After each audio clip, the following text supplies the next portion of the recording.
Live from Gahanna, WGLH-TV presents Lincoln Live with Michael Liebus and Trinity Nem. Lincoln Live starts now.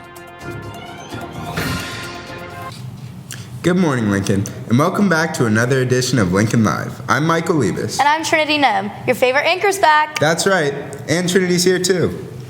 Tonight's a big night for Gahanna as the boys basketball team is playing a big game tonight at 7 against Independence to advance in the playoffs. It would seem fitting if we had a story about their historic season. Actually, Nick Wonderland covered the team and is giving us a preview for the next leg of the postseason. Here's Nick.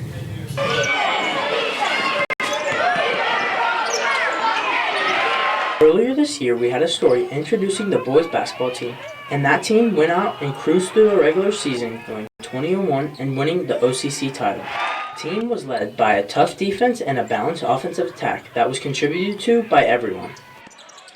They also had OCC Player of the Year winner Sean Jones to keep the team on pace and be a leader. After an impressive season, they claimed the #1 overall seed in their section for the postseason tournament.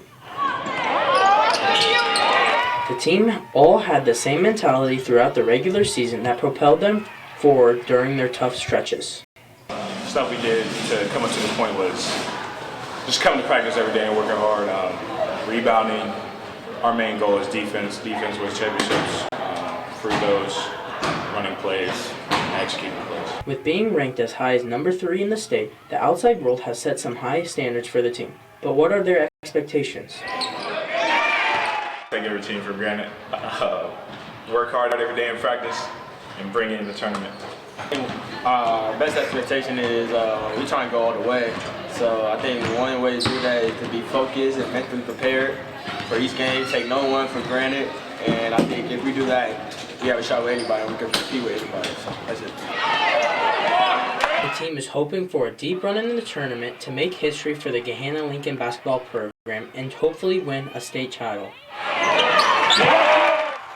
With winning their opening game against Olentangy Berlin, they now face Columbus Independence for the last home game of the season and what they hope is the next step in cutting down the nets for the second time this season. This is Nick Wonderland for Lincoln Live. Thanks, Nick. The boys basketball team isn't the only team looking to make a deep playoff run. The girls team is advancing to the district finals after dominating Hilliard-Bradley 60-38 on Wednesday. The Lions took an early 13-0 lead and never looked back. They were helped with good performances by Kyla Smith and Bella Ward. Good job, Lions. The girls' basketball season will continue tomorrow in the district finals. The Lions will battle Dublin Kaufman at 4:30 at the Convention Center downtown. Pre-sale tickets are available now online only for $6 in advance and $7 at the gate. If you buy them online, the athletic department gets to keep $2 of every ticket. We just tweeted the ticket information on how to buy your pre-sale tickets on our Twitter account. That's at Lincoln Live TV. Good luck to the Lady Lions in their district finals. For those of you who are interested in playing any new sports next year, or anyone looking to become more involved at our school, this announcement is for you. Next week, volleyball will have some tryouts for those interested in making a team. Here's Jason Raymond with more info. All right, hey guys, we got Gahanna boys volleyball tryouts March 1st, Monday, right after school in the back gym. Go ahead and come out even if you've never played volleyball before. We just want bodies in the gym, and there's a lot of time in the season to get good at it. So if you have any interest in volleyball whatsoever, go ahead and come out and support, especially freshmen. You automatically make the team. We need you. Thank you. And now Ben's here with some announcements. How's it going, Ben? Great, Michael. How about you? I'm good. Hey, Ben. Hi, Trinity. Reminder for anyone applying for National Honor Society, all applications are due to the main office by the end of the day today. Anyone who does not turn in their application by the end of the day will not be considered for membership in NHS, so please make sure to turn your applications in. Any members of the Multicultural Club, listen up. I'm about to give you the codes for both Google Classroom and Remind 101, so you need to have a pen out. Or you can watch the show on YouTube if you need to see them again. Both codes are in lowercase letters. The code for Google Classroom is LR4QF23, and the code for Remind 101 is HKED3E. So you can stay informed and sign up for auditions for the Multicultural Festival. Auditions will take place on March 12th, 13th, and 18th. Once again, the code is LR4QF23 for Google Classroom and HKED3E for Remind. Well, that's all for me. Back to you, Michael. Thanks, Ben. Good job. Thanks, Ben. Go back to watching TikTok. It's Friday. Yep. So that means Krista is back with his second round of trivia for Fun Fact. Who was Spotify's most streamed artist of the 2010s? Justin Bieber? It was Drake. It's Drake, yeah. Who is the Egyptian god of death? Anubis. Yes, that's correct. Yeah. What is the most widely spoken language in the world? English? Mandarin Chinese. What is the world's smallest country?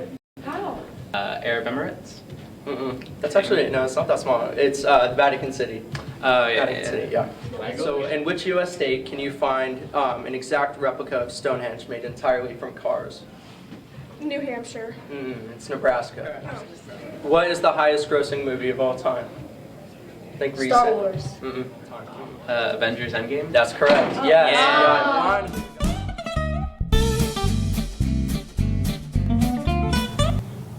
Thanks, Krista. On another note, 2020 is an election year, and some upperclassmen are going to be able to exercise their right to vote. Haley Mahern interviewed some everyday people about history knowledge just to see how much they know before the upcoming election. Here's Haley. With the election coming up, I'm sure we've all seen the campaign ads, debates, and caucus headlines in the news. But how much does the average American really know about the country they're voting for? Even after years of history classes, it may be surprising what some people know, or what they don't know, about the country they're voting for. When was the War of 1812? 1812. Say 1812. When was the War of 1812? What were the two sides in the French and Indian War? French and... No, wait. It was Great Britain and the Indians, right? Yeah. No.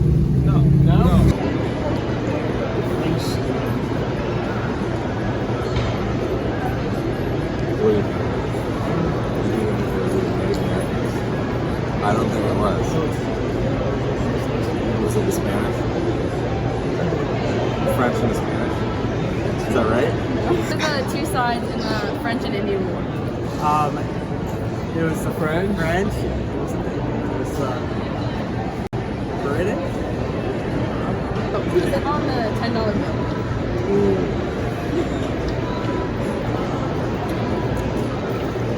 Any clue?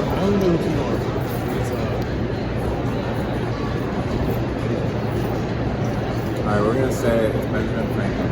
Okay. Was it right? No. I'm gonna have to go with Lincoln. Who is on the $10 bill? Hamilton. Even if you don't know American trivia, what's most important is that you are prepared for the coming election. Having the freedom to vote is important, but you must be educated before picking your candidate. There are plenty of websites where you can find candidates' policies and feelings towards many political ideas, so make sure to do your research before you head out to the polls. This is Haley Mahern for Lincoln Live. Thanks, Haley. That's all for today, and we'll see you right back here on Monday. Have a great weekend.